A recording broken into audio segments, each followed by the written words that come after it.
or whatever. Mm-hmm. But and for the most part, that's I mean, yeah, there's stuff that goes on. I mean, like anywhere else in prison, because you're in the system and you have to, like, you can't. You have to band together one way or another. Against the cops, against anybody. Yeah. You can't be like, because even the cops in there will, especially in camp, the cops are like trying to be bullies. Really? Fuck yeah. Tell me. They'll try to bully you. Like, in what way? all with time. Always with time. I'll get you more time. I don't give a shit. I'll roll you up. For what? For whatever. I'll make some shit up.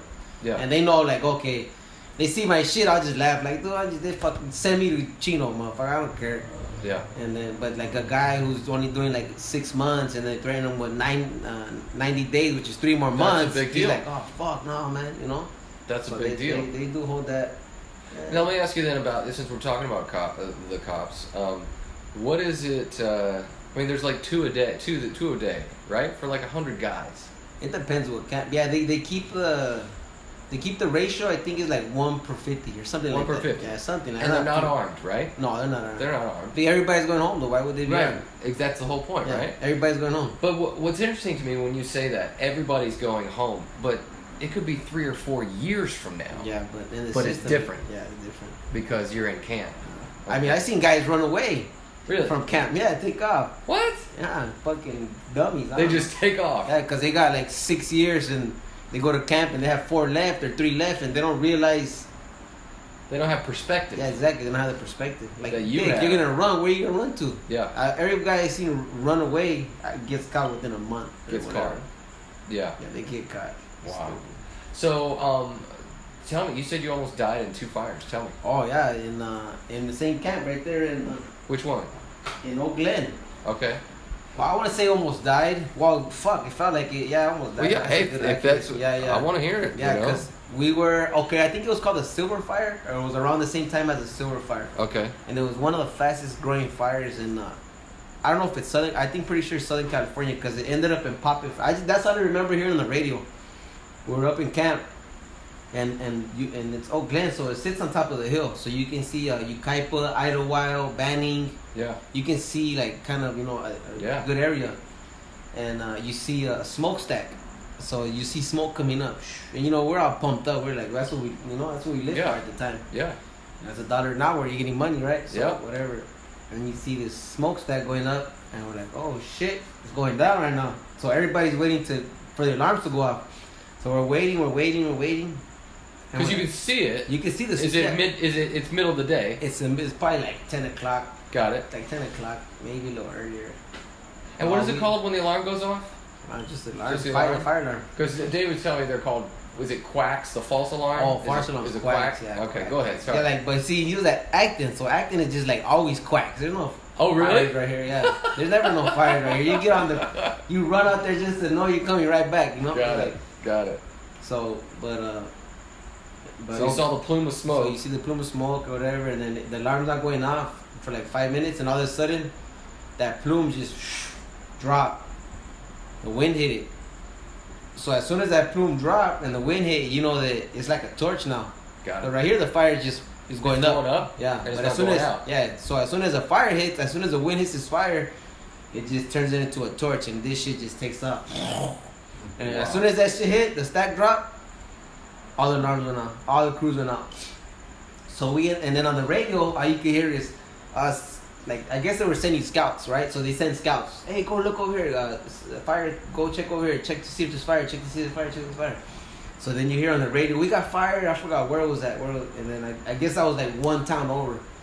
And then I just heard the guy screaming, we have fire in Poppy Flats, which is like, fuck, I don't know. I must have been like 10, 15 miles away. Fire popping flats? In Poppy Flats or Poppy. That's the name of the little Poppy town. Flats. Okay, got Something it. like that. The town. Okay, yeah, got whatever. it. We have fire in Poppy Flats. So I know that's far. Yeah. So I'm like, oh, hell nah. So this fire took off, whatever it did, 20,000 acres, whatever, it burned like quick. So we get over there and we're pulling into somebody's house. There's fire surrounding it. And yeah. So my captain gets out. He's like, give me the bolt cutters. So we're like, what the hell, bolt cutters? So his drag spoon gets the bolt cutters out the back of the truck. Like, what's going on? He's like, his name's we call him Grandpa. This is fire captain. Oh, no way. Yeah, Grandpa. This guy's the coolest shit. He's an old Viking, man. He looks like an old Viking. I used to call him Viking. Knudsen. Okay. He's like 60 years old, but he's smart. He's like an old Viking. He's just like an old Viking. He will grunt it out. He'll heck up with you. He'll take his time, and he was like, all I gotta do is get up there. You guys gotta fight the fire. Yeah. But he was cool. He was kind of a dick. If he didn't know you, he'll make it work. But once he's seen you, I mean, I fought a lot of fires with him. Yeah. So whatever. So he's like, man, I'm gonna save this house. You're like, what the hell? He's like, we're gonna save this house. I'm like, all right, whatever. So he's trying to break this fucking gate open, and then all of a sudden, everything turns black. Like everything.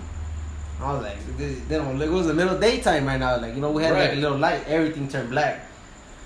So the two guys that jumped out to help him, they jumped back in the truck with the bolt cutter, and then him and the Dragstone jumped back in the truck with their full gear on, which is like, you don't do that. You always put your stuff away. Yeah, right? They're full gear, and he's reversing and slamming the brakes, reversing, slamming the brakes, and I'm looking, and we can't see nothing. So we get like a little break, and he sees the street, and he gets on the street, and he starts driving. Turns black again. And he's still driving, so in my mind, we're like going off a cliff or something. But you're in the back, you can't see. Yeah, but we can see through the front. Oh, you can there's see. A window. Oh, there's a window there. Yeah, in LA County, I don't think so, but in Cal Fire, there's a window. Got it. So he's driving, and all of a sudden, the fire is licking. Like we have these little like these metal grates. Yeah. So you can't mess with the public. Yeah. But the fire is licking on both sides. Actually, our stickers are like peeling off. Oh wow! So we're panicking in the back. We're about to bust open our fire shelters. Yeah. Like one of the guys, Mikey, like, get the fucking fire shelters out. Put them against the windows. Right. And I'm yelling at the window like, get the fuck out of here, Knudsen. Yeah. So he starts punching it.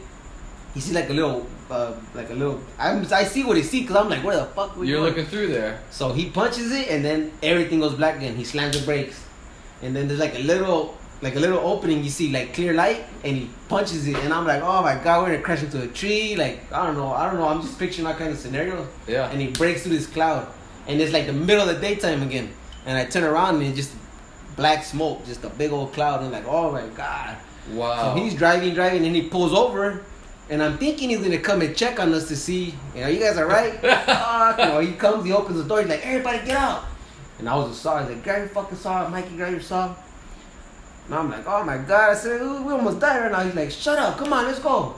And I'm like, fucking grandpa, you're gonna get us killed. Yeah. And sure enough, we're running into this house, and this lady and this guy have like their Toyota backed up to their door.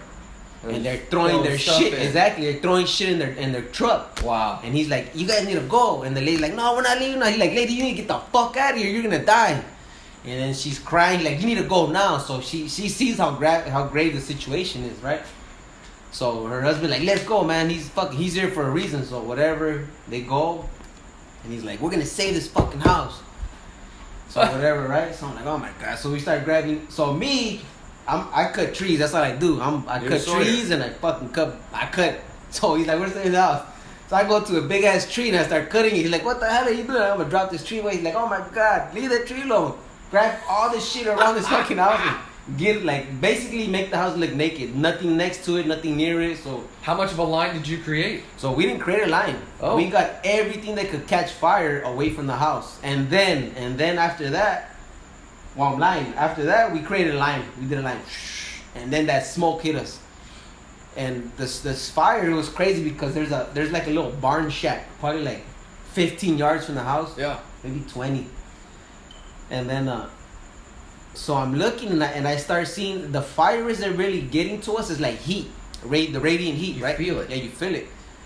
And the smoke is hitting us and everybody's choking. And I look and I see my captain, he's on his knees. He can't breathe. He's fucking gasping. Oh, no. And I was like, oh my god, we're gonna fucking die. And then you see the fire crowning.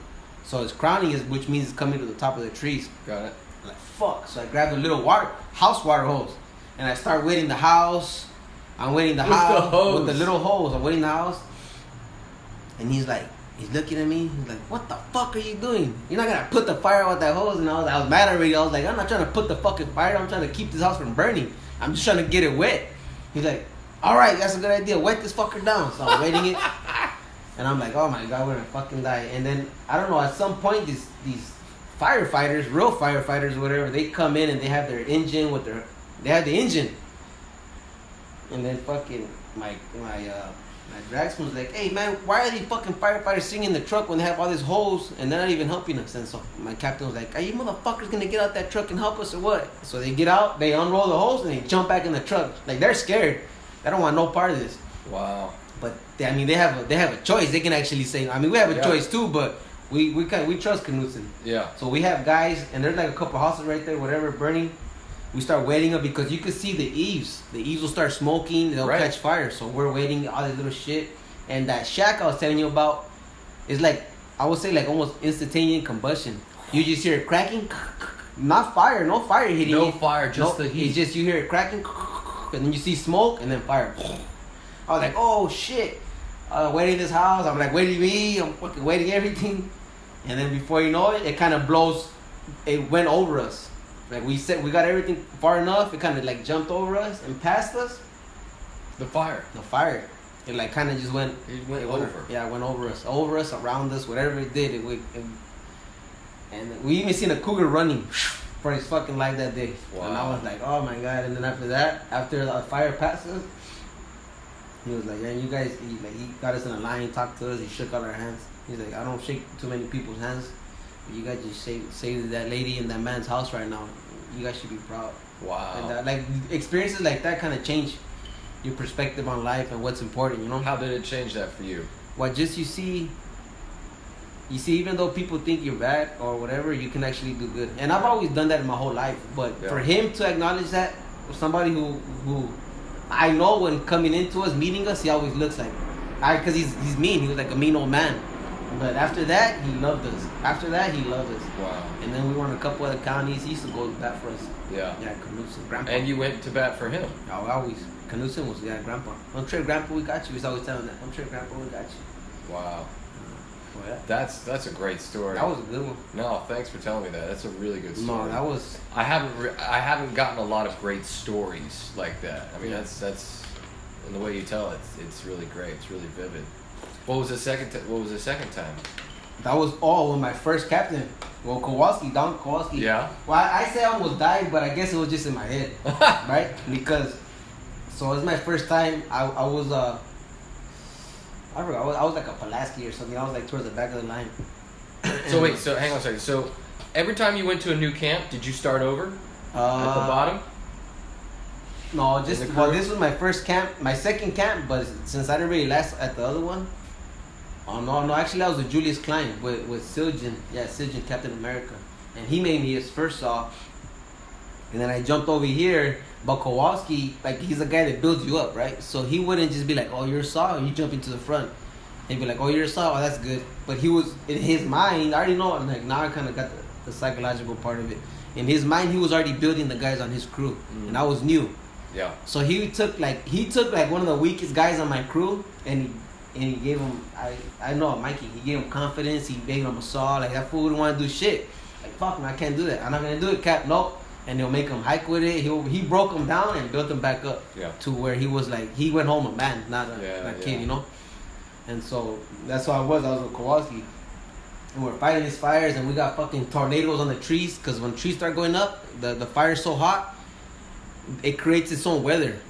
Something like that, right? Yeah. Okay. So if you're like in a closed area, like say you're in a canyon, and the fire's so hot, there's wind, it'll start creating its own like wind or something like that. I don't really know the thermal, the thermal geology behind it. So you see these trees going up, and it starts looking like a whirlwind. Wow. So you see the top of the trees going up. So it's hot. I've been through a couple of these. Yeah. But this is the first time I ever see this. Like my first time ever seeing it. At that time. On the edge, or we're getting close. No, we're getting close. We're like walking up on this. I'm like, I'm supposed to be like going away. Like no, so we're walking up on it. And then so the same thing, the grass, same thing like I tell you, the stack. So there's not that much wind. So when there's not that much wind, you can kind of gauge where you want to attack it from, right? So let's say, because the wind shifts too, and in the middle of the daytime, I think it's like around 4 o'clock, the wind shifts. So in the daytime, there's like currents coming in from the ocean or going out, and they already got this, this whatever. They've been studying this for years. Yeah. I kind of forgot it already. It's been a while, but so we're fighting this fire, and the fire's standing up. It's in grass, probably like 3 feet high. Okay. It's just creeping on us because it's standing up, so it's creeping. So we're like, all right, watch it. And you're cutting line. We're cutting line. So we're cutting line between Manzanita. It's kind of bushy. There's trees over us, like whatever, 3 feet high. But it's not going at us. It's it's kind of controlled basically. They can see it. They're watching it. The wind isn't really a factor. So, but we're in the middle of all this grass. So like, fuck, we're watching it. We're kind of complacent. Yeah. Just going along, and all of a sudden the wind hits it. But it hits it and it's straight at us. So the fire is like from maybe 10 feet away, and we can't even feel the heat. As soon as this fucking wind hits it, it's on us. And it's on us, I mean it's on us. Like it's literally, everybody's like, oh shit, where everybody starts panicking, like ready to run. And my captain, he fucking jumps through the fire. He does what? He jumped through the fire. He put his mask on and he jumped through the fire because he knows it's grass. Now I know this. At the time I didn't know this. It's grass. So there's only like a flash flame, and it keeps moving. So if you can jump past the fire and get to the black, you're safe. Yeah. Black is like always safe. So it might be hot, but you're not gonna burn. Yeah. So this fucker jumps through the fire. When he jumps through the fire, all hell breaks loose. Everybody's like, I'm out of here. My saw fucking throws his chainsaw. Everybody's fucking running back. And then all you hear is like, jump to the fucking fire. Like, fuck you, motherfucker. We're gone. We took off. Like, fuck you. Because we just like our first time, you know? Yeah. The crew was kind of new at that time. Yeah. And then he was like, you fucking, at the end after, he was like, you pussies, you know, you out here fucking shooting people up and this, and you don't fucking run. Like, fuck you. Wow. But yeah, we thought we were dead though. Yeah. That shit hit us and we're like, gone. Yeah. But yeah, after like, we ended up running to another crew. Like, where's your captain? That he burned. He burned over there. He died. He died, you know? And he comes back laughing at us like, you fucking pussies. You know, but now I realize, or after a couple seasons or hours, like I put in a lot of hours, got a season. How many seasons did you do? I think I did 4. You did 4 full seasons. 2000, fuck, I don't remember. Yeah. 2000, I came home in 2015, so that was a half season. And 14, I was in acting. I was in Oak Glen for 2 seasons, and Julius Klein for 1, so like 4 seasons, something like that. And you started at the bottom. Obviously, when you started at the bottom. But then you went up to what's the highest you got? Sawyer? Yeah, first off. First off? Yeah, they wouldn't. First off, I sound like a bum. What was the next? The next one is like the Swamper. The Swamper, who's like in charge, right? He's like the like brain. Co-captain. Yeah, there you go, co-captain. He's a navigator. Navigator. Yeah. Okay, great. Yeah, he's a navigator. All right. So then, but did you ever want to be the Swamper? None of the other ones, no. But at the end, when I was ready to come home, I didn't want to be. I was already soft for so long. I was fucking tired of it. You were done with it. Yeah, but at the I couldn't become. They wanted me to be Sawyer because they didn't want to. I don't know. I couldn't be Sawyer. I mean, you don't know Swamper. why? You don't know why? I think because they didn't want to. Well, because I was too strong on the saw. So we had like a good crew. I was good on the real good on the saw. One of the like whatever ones. Yeah. The one in camp. And I was like the one that talks shit all the time. Like, come on, motherfucker. Like, we're hiking. You like, would come give on, fool. people. Yeah, come on, fool. You can do this.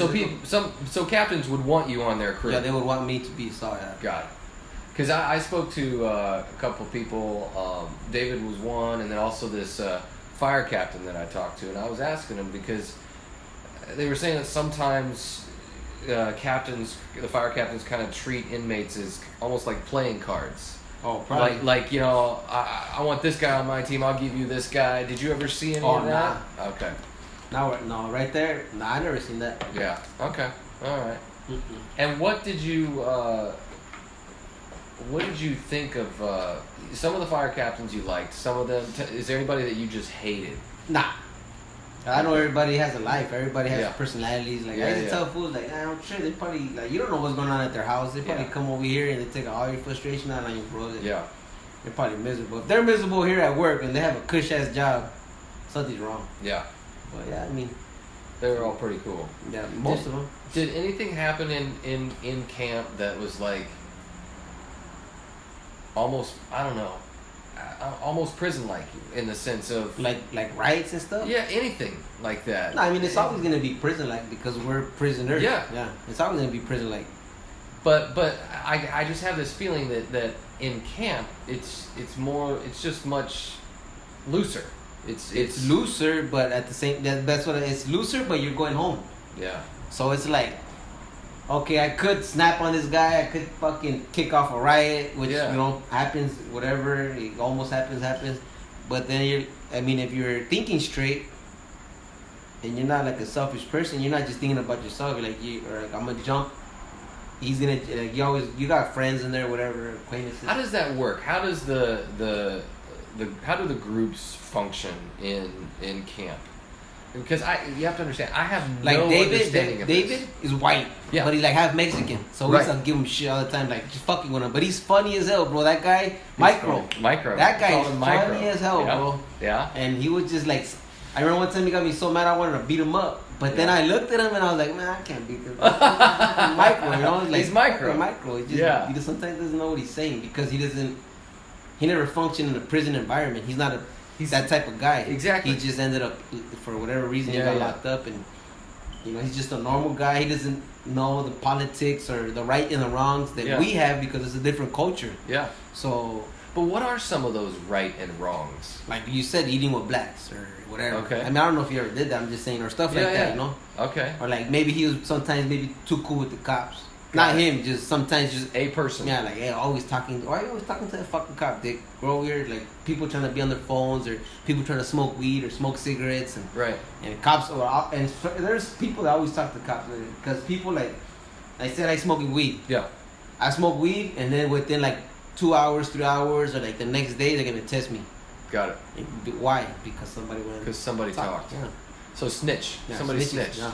Snitches don't do well. Yeah, but in camp it's different because everything is loose. So they're calling you like, hey, come get your mail in the office, and you go over there and like you don't know what the fuck he's saying. You're gonna just be paranoid all the time. So you're just like, oh, fuck. Just be smart whoever you're that's with. Interesting.